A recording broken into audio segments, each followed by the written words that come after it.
امروز 23 январ است و شما برنامه خبری رادیو آزادی را مستقیما تماشا دارید. شعله گلخوجه هستم. در کنارتان عزیزان سلام. نخست توجه کنید به سرخط موضوعها. سال گذشته حدود نیم میلیون شهروندان خارجی شناسنامه روسیه را گرفتند. ده هزار نفرشان توجیکانند. دایره خط سرخ باز هم تنگتر شد. امید باباخانов مؤسس و سردبیر نشریه آزیا پلوس را فضای کاری رسانه‌های مستقل نگران کرده است. اون خط پیشم وجود داشت اما باز محدودتر شد. و سفیر اوکراین میگوید جنگجویان تاجیک دویش در قلمرو این کشور هستند. بعضی از آنها به وطن استرداد شدند. شهروندان تاجیکستان که در جنگ ها شرکت کردند، اوکراین را همچون کشوری ترانزیتی و بودوباش استفاده میبرند. یک مقام وزارت امور داخلی روسیه گفت که سال 2019 شمار خارجی های صاحب شهروندی این کشور شده تقریباً 2 برابر زیاد شده است. سال گذشته 497,000 نفر شهروندی روسیه را گرفتند که 44,000 نفر آنها توجیکان می باشند. به همین ترتیب بعد اوکراین و قزاقستان بیشتر از همه شهروندان توجیکستان شناسنامه روسیه گرفتند. همچنین در این مدت برای بیش از 1,700,000 نفر خارجیان در روسیه اجازه کار و یا پتنت داده شده است. مهاجران به پتنت حق کار کردن در روسیه را ندارند. بدون آن جریمه و از قلمرو این کشور اخراج می شوند. روزی گذشته سفیر اوکراین در تاجیکستان با روزنامه‌نگاران تاجیک ملاقات داشت و از جمله درباره همکاری‌های دو کشور صحبت نمود. او گفت در چند سال اخیر برای اولین بار محصولات کشاورزی طبیعی تاجیکستان به بازارهای این کشور راه پیدا کرد. به اطلاع سفیر حال حاضر تبادل مال و کالا بین دو دولت بیش از 37 میلیون دلار را تشکیل می‌دهد. افسانه اکبرشو که در این نشست خبری شرکت داشت میگوید وسیلی ثروتیوک به موضوع حضور جنگجویان توجیک در قلمرو اوکراین نیز اشاره نمود. با گفته وسیلی ثروتیوک سفیر اوکراین در تاجیکستان در قلمرو کشورش جنگجویان دیش حضور دارند و در میان آنها شهروندان تاجیکستان نیز هستند. با اوکراین آنها از راه‌های مختلف وارد می‌شوند، از جمله طریق قلمرو ترکیه. شهروندان تاجیکستان که در جنگ ها شرکت کردند، اوکراین را همچون کشوری ترانزیتی و بودوباش استفاده میبرند. یعنی آنها با شهروندان اوکراین نکاح ساخته میبندند تا شهروندی اوکراین و یا حق اقامت موقتی را به دست بیارند و بعداً فعالیت خود را شروع میکنند. خدمات اکتشافی ما در این مورد معلومات دارند و برای مؤثرتر کار کردن با خدمات اکتشافی شما همکاری دارند. تکرار میکنم، تروریسم این تهدید به همه انسانیت است. Терроризм – это угроза для всего человечества. новобаста аз вуҷуди чунин маълумот украина танҳо бо рӯи даст доштани корти интерпол ҷангҷӯҳоро истирдод мекунад. اگر کارت اینترپل هست که این شهروندی تاجیکستان در جستجو قرار دارد و یا مقامات مسئول درخواست کنند که این شهروند را استرداد کنید، ما این مسئله را بررسی میکنیم. در طول 4 سال اخیر مقامات اوکراین نزدیک 10 نفر شهروندان تاجیکستان که در جنگ‌های دیش پیوستگی دارند به تاجیکستان استرداد کردند. گزارش افسانه اکبرشو بود. ضمناً 3 روز پیش مقامات انتظامی مالدو و یک شهروند 28 ساله تاجیکستان را هنگام عبور مرز با شناسنامه قلبکی اوکراین بازداشت کردند. دستگیر شده با اتهام‌های شرکت در نیروهای مسلحانه کشورهای دیگر و عمل‌های تروریستی تحت پیگرد مقامات تاجیک بوده است.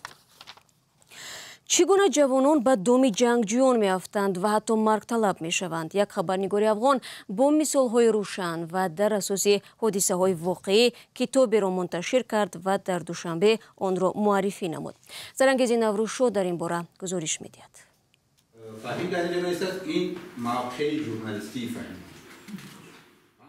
این بحث گرم اطراف کتاب تازه نشر به عنوان انتحاری است که اخیراً از سوی احمد فهیم کوهدامنی یک خبرنگاری افغان در دوشنبه نشر و رونمایی شد.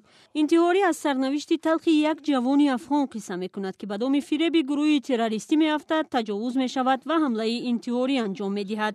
احمد فهیم کوهدامنی در کتاب خود با مثال روشن از یک راه جلب جوانان به گروه‌های تروریستی و آماده کردن مرگطلبان نقل کرده است. مؤلف میگوید این داستان بر پایه واقعیت‌های زندگی در افغانستان انشا شده است.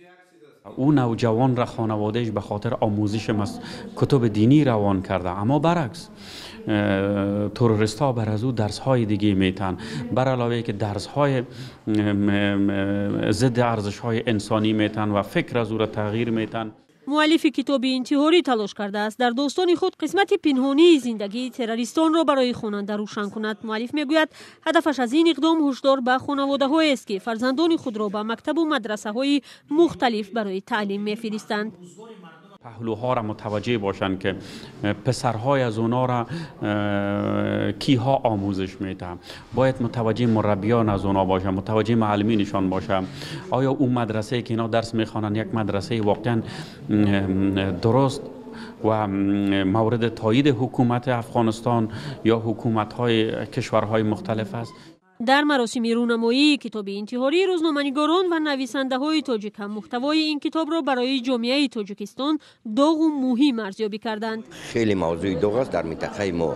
این از یک طرف، از طرف دیگر که انتحاری روند خودکشی که از جانب شخصیت‌های علاهیده که در گروه‌های افراطی و افراطگرا تربیت می‌شوند و با کشورهای گوناگون فرستاده میشوند تهدید جدی است برای تاجیکستان. برخی هم از چند نقطه در این کتاب انتقاد کردند. انتقاد هم بیشتر از صحنه‌های تجاوز شدن قهرمان داستان بود که مؤلف از آن چون یک راه اصلی جلب و چون مرگطلب آماده کردن جوانان یاد کرده است. دنیای طالبان یا عموما هر گروه تروریستی که هست دنیای هر رنگ است، دنیای هر خیله هست و طرز مبارزه و تاکتیکای عملیات ها و طرز جلب کردن انتحاری ها و جوانان فقط آنگونه نیست که در اثر فهم کوهدامنی انعکاس شده است. گرایش جوانان به گروه‌های تروریستی طی چند سال اخیر یکی از موضوعهای نگران کننده برای جامعه و مقامات در تاجیکستان هم هست. سرانگیز наврӯзшо гузориш медод ва дар воқеъ маркази мубориза бо терроризм соли 2017 бо нашри як гузориш гуфт дар байни маргталабони хориҷии доиш теъдоди аз ҳама бештарро тоҷикон ташкил медиҳанд. ба гуфтаи созмон аз 194 маргталаби хориҷӣ ки аз поёни соли 2015 то охири соли 2016 худро тарконданд 27 нафарашон аз тоҷикистон буданд. бинандагони азиз, то ин лаҳзаи барнома мо дар бораи афзоиши дорандагони шиносномаи Русия аз сӯи хориҷиён ва ҳузури ҷангҷӯни тоҷик дар Украина барои шумо маълумот додем. Ҳамчунин дар бораи китобе гузориш доштем ки яке аз роҳҳои ҷалби ҷавононро ба гурӯҳи террористӣ бозгӯ мекунад. ҳоло як огаҳӣ дорем ва баъди он хабару гузоришҳои дигарро ба шумо тақдим хоҳем кард.